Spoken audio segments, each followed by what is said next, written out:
Hello dear students, today we will discuss about a poem written by William Blake, The Sick Rose.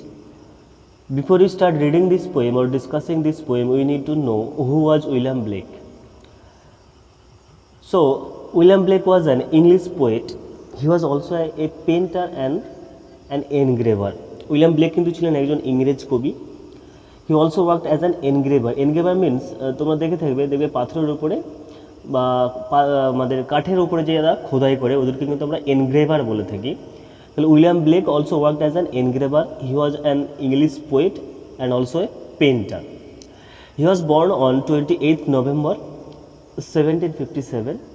তিনি 1757 সালে 28শে November জন্মগ্রহণ করেছিলেন লন্ডনে.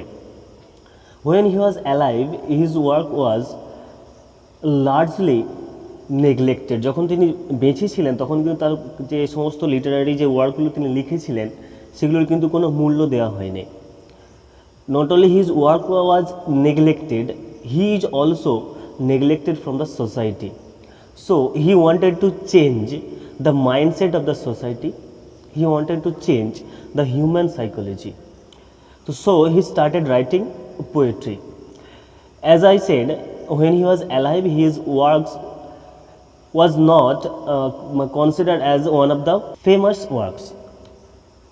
But after his death, he is also, not only his works, but he is also considered as the most eminent figure in the history of English literature. His main category, main genre of writing was poetry. তিনি বিশেষ করে তিনি কিন্তু কবিতা লিখতেন. So যে সমস্ত information একটু বলছি এগুলো একটু ভালো করে তোমরা নোট ডাউন করে নেবে এবং মনে রাখার চেষ্টা করবে. He also took part in the literary movement call romanticism. Romanticism বলে একটা লিটারেরি মুভমেন্ট হয়েছিল, তিনি কিন্তু সেটাতেও যোগদান করেছিলেন. যদি তার নোটেবল ওয়ার্কসগুলোর কথা আমরা যদি বলি তাহলে সেটার মধ্যে থাকছে songs of innocence and songs of experience, যেটা তোমরা আজকে পড়বে, যেটা হচ্ছে দ্য সিক রোজ. এটা কিন্তু সংস অফ এক্সপিরিয়েন্সের মধ্যে চলে আসে. The marriage of heaven and hell, these are the notable works of William Blake. So এর থেকে বেশি কিছু আমাদের আর সেরকম জানার প্রয়োজন নেই. যে কটা ইনফরমেশান আমি দিলাম, যদি আমরা বলি who was William Blake, William Blake was an English poet, a painter and also an engraver. He was born on 28th November 1757, London. He died on 12th August 1827. তিনি 1827 সালে 12 আগস্ট মারা গেলেন. এবার চলে আসবো আমাদের মূল কবিতা, যেটা তার থিম এবং সামারিটাতে. তো তোমরা যদি টাইটেলে দেখো দ্য সিক রোজ, এটার মধ্যে টাইটেলের মধ্যে দিয়ে বোঝা যাচ্ছে এখানে কিন্তু মেন যে ক্যারেক্টারটা সেটা হচ্ছে রোজ. এই রোজটা কিন্তু সিক অর্থাৎ দুর্বল হয়ে গেছে. তো এই কবিতার মধ্যে William Blake expresses two themes. একটা থিম হচ্ছে, দুটো থিম তিনি কিন্তু বর্ণনা করেছেন. একটা হচ্ছে লাভ অ্যান্ড ইনোসেন্স, আর একটা কি হচ্ছে ইভিল অ্যান্ড ডিস্ট্রাকশন. ভালো করে এটা কিন্তু মনে রাখবে. By this poem William Blake expresses two themes. This two themes are love and innocence and evil and destruction. এখানে লাভ অ্যান্ড ইনোসেন্সটা কে রিপ্রেজেন্ট করছে তোমরা দেখতে পাবো. যখন কবিতাটা আমরা পড়বো তখন দেখতে পাবো যে দ্য ওয়ার্ম, যে পতঙ্গটা আসছে, যে কীটটা আমাদের আসছে, যে পোকাটা আমাদের আসছে, সে কিন্তু এখানে কাজ করছে ইভিল অ্যান্ড ডিস্ট্রাকশনের. আর আমাদের যে গোলাপটা আছে ও কিন্তু কাজ করছে অর্থাৎ লাভ অ্যান্ড ইনোসেন্স. তাহলে rose represents love and innocence and the worm represents evil and destruction. এই যে কবিতাটা প্রথমে যেমন বললাম যে this poem derives from songs of experience. এটা কি করছে, এই কবিতাটা কি করছে, দুটো ক্যারেক্টার বলেই দিলাম, যে দ্য রোজ আছে আর একটা কি আছে, ওয়ার্ম আছে. আরেকটা যেটা বললাম যে the rose represents innocence and love. আরেকটা যেটা বললাম সেটা হচ্ছে আমাদের ওয়ার্মটা যেটা আছে, সেই ওয়ার্মটা কি রিপ্রেজেন্ট করছে, সে কিন্তু ইভিল অ্যান্ড ডিস্ট্রাকশন. ঠিক আছে. এরপরে দেখাবো আমরা যখন কবিতাটা আরও পড়বো তখন আরও ডিটেলসে দেখতে পাবো যে এই ওয়ার্মটা আসছে একটা হাউলিং স্টর্মে আসছে, অর্থাৎ একটা স্টর্মি নাইটের মধ্যে আসছে. He came and destructed the life of the rose. সে কিন্তু এলো এবং রোজের কিন্তু জীবনটা ধ্বংস করে দিল by making love with the rose. রোজের সঙ্গে কিন্তু সে লাভ মেকিং করলো, অর্থাৎ প্রেম ভালোবাসা যেটাকে আমরা বলে থাকি সেটা করলো. করার পরে কিন্তু তার যে ইনোসেন্সটা সেটা কিন্তু সে নষ্ট করে দিল. এই কবিতার মধ্যে দেখো ব্লেক কিন্তু successfully presented a simple but complex nature of human beings towards the love relation. এই কবিতার মধ্যে দিয়ে উইলিয়াম ব্লেক কিন্তু খুব সহজভাবে আমাদের যে মানুষের যে নেচারটা লাভের প্রতি সেটা কিন্তু তিনি বর্ণনা করেছেন। আর এই কবিতার মধ্যে দিয়েও by this poem William Blake also talks about there will be always a third party, there will be always a third party or a third person who will damage your love life or who will destruct your love life. Here also the love relation, the love life of the rose is destructed by the worm. ওয়ার্মের দ্বারা কিন্তু এখানে যে গোলাপের যে লাভটা সেটা কিন্তু ধ্বংস করে দেওয়া হয়েছে। এটা কিন্তু একটা সিম্বলিক্যাল পোয়েমও বলা হয়।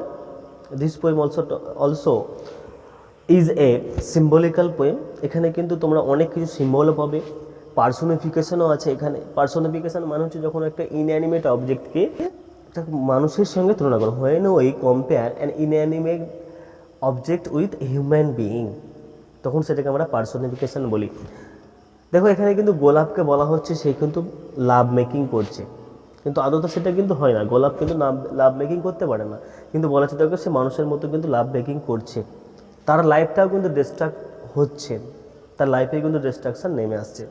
যে এই জিনিসগুলো কেবলমাত্র কিন্তু হিউম্যান বিইংয়ের ক্ষেত্রেই হয়, কিন্তু দেখো এটা তুলনা করা হচ্ছে এদের সঙ্গে, তাই এটাকে কিন্তু বলা হয় পার্সোনিফিকেশন। তাহলে what is personification? When you compare an inanimate object with human being, যখন আমরা একটা কোনো ইনঅ্যানিমেট অবজেক্টকে হিউম্যান বিইংয়ের সঙ্গে তুলনা করি তখন থেকে আমরা পার্সোনিফিকেশন করি। এরপরে চলে আসবো মূল কবিতাটাতে। এরপরে দেখো আমরা মূল কবিতায় চলে আসবো। দেখো প্রথম লাইনটাই শুরু হচ্ছে, O rose thou art sick the invisible worm that flies in the night in the howling Sturm.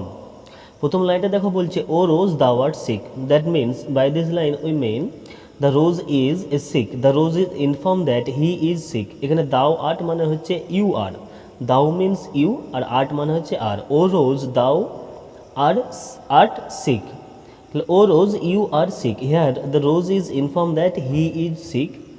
The invisible worm. Here in this two line we get the two main character of the poem, worm and also the rose. First লাইনে দেখো কি বলা হচ্ছে, O রোজ তুমি দুর্বল হয়ে গেছো বা তুমি দুর্বল হয়ে পড়েছো। দ্য ইনভিজিবল ওয়ার্ম, সেকেন্ড লাইনে বলা হচ্ছে দেখো দ্য ইনভিজিবল মানে হচ্ছে অদৃশ্য, যেটা ভিজিবল নয়, যেটাকে আমরা চোখে দেখতে পাই না। দ্য ইনভিজিবল ওয়ার্ম, সেই অদৃশ্য পোকাটা সে বা কীটটা সে কী করেছে, that flies in the night, সে রাত্রে উড়ে এসেছে, ইন দ্য হাউলিং স্টর্ম, কেমন রাত্রিতে, in the stormy night. Howling মানে হচ্ছে এখানে এক প্রকার তুমি ধরতে পারো নয়েজি, স্টর্মি, একটা স্টর্মি হাউলিং স্টর্মে মানে খুব একটা ঝোড়ো রাত্রেতে, ঝড়ের সময় সে কিন্তু উড়ে এসেছে। That flies in the night, ওই ঝোড়ো রাত্রে সে কিন্তু উড়ে এসেছে। সে কী করেছে উড়ে এসে, has found out thy bed, he has found your bed. Thy মানে হচ্ছে এখানে ইয়োর, তাহলে the invisible worm has found your bed of crimson joy. Crimson এই ওয়ার্ডটার মানে হচ্ছে তোমরা দেখতে পাবে যে এক প্রকার হচ্ছে গাঢ় লাল, ক্রিমসন মানে হচ্ছে এক প্রকার কালার, কিন্তু এখানে দেখো কি বলছে, ও এতটাই আনন্দ করেছে, আমরা বলি না অনেক সময় যে ও আনন্দে যেন লাল হয়ে গেছে মুখটা, তো সেই রকমই ওর সঙ্গে লাভ করে, অর্থাৎ লাভ মেকিং করে, by making love with the rose, the joy of the worm is called as crimson. আনন্দটাকে বলা হচ্ছে কিন্তু ক্রিমসন, সে কিন্তু আনন্দে লাল হয়ে গেছে। And his dark secret love, the love of the worm is called here as dark and also secret. Why the love of the worm is called dark here and also secret here? যদি এরকম একটা question দেওয়া থাকে যে কেন এই যে আমাদের ওয়ার্মটা যে পোকাটা আছে ওর পোকাটার লাভটাকে অর্থাৎ প্রেমটাকে বলা হচ্ছে ডার্ক এবং সিক্রেট কেন বলা হচ্ছে, দেখো ডার্ক এই জন্য বলা আছে, দেখো ও কিন্তু গোপনে হাসছে এবং দেখো রাত্রি হাসছে। তাহলে the worm flies in the night, আগের প্যারাটাতেই তোমরা পড়েছো, the worm flies in the night in the howling storm. আর সিক্রেট কেন, ও কিন্তু সিক্রেটলি এসেছে, ইনভিজিবল, তাহলে ও কিন্তু সবার কাছে কিন্তু ভিজিবলি এখানে কিন্তু এন্টার করে না, অর্থাৎ ভিজিবলি কিন্তু ও রোজের সঙ্গে কিন্তু প্রেম করছে না, ও কিন্তু সিক্রেটলি করছে, তাই তার লাভটাকে এখানে কিন্তু বলা হচ্ছে সিক্রেট। আর ডার্ক বলা হচ্ছে কারণ ও কিন্তু দেখো রাত্রে আসছে, রাত্রির সময়ে কিন্তু ওর সঙ্গেও লাভ মেকিং করছে। ডাজ দাই লাইফ ডিস্ট্রয়, এবং এইভাবেই কিন্তু your life is destroyed by the worm. তাহলে after making love with the rose the worm destroyed the life of the worm. দেখো এই কবিতার মধ্যে দিয়ে খুব বেশি কিন্তু কিছু নেই কবিতার মধ্যে দিয়ে, অথচ কিন্তু যদি তোমরা মানে জানতে চাও এর কিন্তু অনেক মানে রয়েছে। উইলিয়াম ব্লেক কিন্তু এই 8টা লাইনের মধ্যে আমাদেরকে বলে দিয়েছেন যে লাভ হচ্ছে এমন একটা জিনিস যেখানে আমরা যে কোনো থার্ড পার্সনকে পাবো যেটা আমাদের যে লাভ লাইফ সেটাকে কিন্তু ডিস্ট্রয় করবে। আমি যেমন ইন্ট্রোডাকশনে বললাম যে আমাদের কিন্তু third person, there will be always a third person who will try to destroy, who will try to distract our love life. But এখানে দেখো কি হয়েছে, রোজটার কাছে ও কিন্তু এলো, ওয়ার্মটা এলো, ওর সঙ্গে কিন্তু লাভ মেকিং করলো, লাভ মেকিং করার পরে কি করলো, ওর জীবনটা ধ্বংস করে দিল। এবারে ও যে ধ্বংস করে দিল জীবনটা, বা ও যে দুর্বল হয়েছে, ওকে কিন্তু বলে দেওয়া হচ্ছে একটা অন্য একজনের দ্বারা কিন্তু বলে দেওয়া হচ্ছে। যেমন দেখো প্রথম বলা হচ্ছে না যে ও রোজ দাও আর সিক, মানে ওকে বলে দেওয়া হচ্ছে ও রোজ তুমি কিন্তু দুর্বল। তো আশা করি এতে অনেকটাই তোমাদের ক্লিয়ার হয়েছে। যদি কোনো ডাউট থেকে ইনফর্ম করতে পারো।